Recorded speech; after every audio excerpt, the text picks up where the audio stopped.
Hi everybody, Mr. Rossi here, and it has been a little while, but I hope that you're doing well. I want to do a cool intro where I came in on my car, and would have been super cool. I don't have anybody else here to film me, so I can't really do that. But we are here today in historic Yorktown, Virginia, which is the site of the British surrender at the siege, or some people call it the Battle of Yorktown. So we're gonna just look at the monument a little bit here, and hopefully it's interesting for you. And it's one of the big sites of American history, along with in this area there's also Jamestown and Williamsburg, and it forms kind of they call it the historic triangle. So we're gonna look at the monument and maybe some little bit of history. So I hope you enjoy it.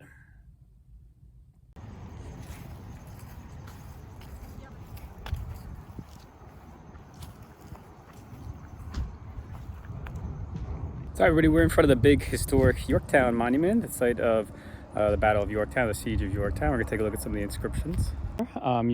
This leads out to the Atlantic, the Chesapeake Bay, near Maryland. This is where the British fleet would have tried to resupply Cornwallis, who was trapped in the Virginia Peninsula. He was sent here to build a deep water harbor for the British. So it was kind of an accident that he was trapped on this peninsula here. And this is where George Washington and Rochambeau and Alexander Hamilton were able to finally defeat the British army of about 7,000. The British, you can see the monuments here behind me. The British were tired of the war. A lot of the British public had turned against the war against the United States, or against the American colonies.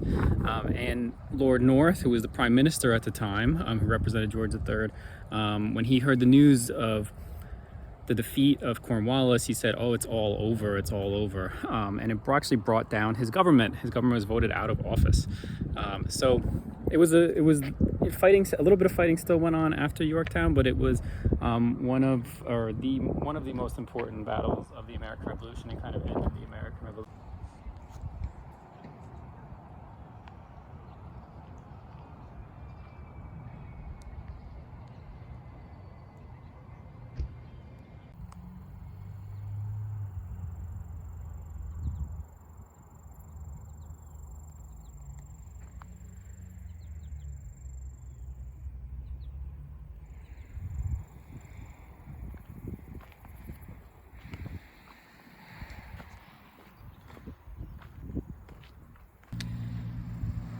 There's a lot of places like this throughout the park where you have a historical sign that says earthworks restoration underway.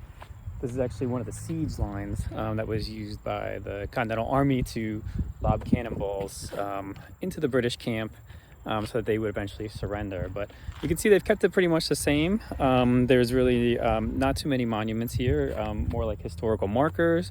You can wander around. They definitely have subscribed to the idea that less is more in this park. So it's very different than like Gettysburg or something like that, where you have a huge amount of monuments and statues and place markers and things like that.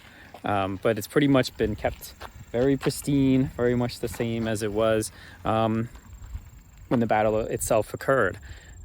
So there really is this idea that you can come here and use your imagination and imagine like what was going on that day or during those weeks in the Siege of Yorktown. So that's it. That's our trip to Yorktown Battlefield here in Virginia. It was interesting. I wouldn't say it's my favorite battlefield. I would say probably Gettysburg in Pennsylvania is my favorite one. But it was an interesting battlefield. I think they definitely could do more with it. But you'd have to place some more monuments, maybe statues, maybe that sort of thing. But it would definitely make it more built up. So it depends on what your cup of tea is exactly, if you prefer things to be kept in their original form, or if you would like to see more monuments and stuff like that. For me, I'd like to see actually more statues and that sort of thing, plaques and so on. But that's just me. I hope you enjoyed it. We'll try and do more videos as they come along, and that's about it. So thank you for watching, and I'll see you next time.